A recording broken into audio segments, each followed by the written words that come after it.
Hey there, I'd like to share my review with you on a hydroponic indoor garden.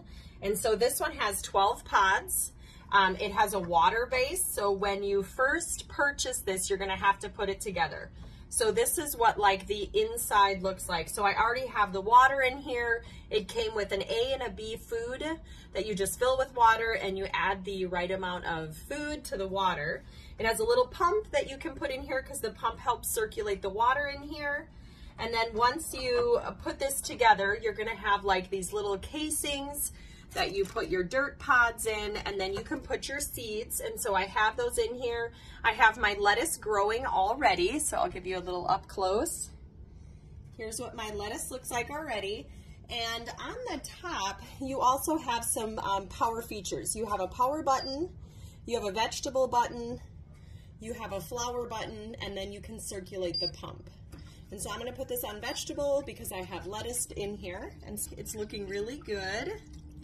And then over here you also have a spot where you can pour more water or food in. And then if you notice, you also have all of these little holes. So you can actually put these stakes in here. So once your plants get taller, you can actually attach your stakes to your plants to the stakes. And then these are little domes. Once you plant your seeds, you could put the domes on them. I've taken my domes off already because my plants have gotten tall enough.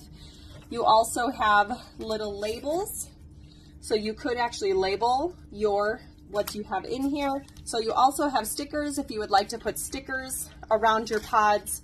You can put them on before you actually put your seeds in there because there is a hole in the center so that will actually stay around your plant and it'll help keep the moisture in there as well.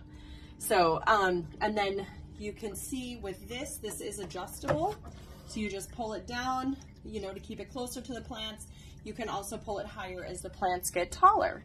So I'm really pleased with it so far. I think it's a really great hydroponic garden. So if you're looking to start some indoor fruits or vegetables, I think this is a good one.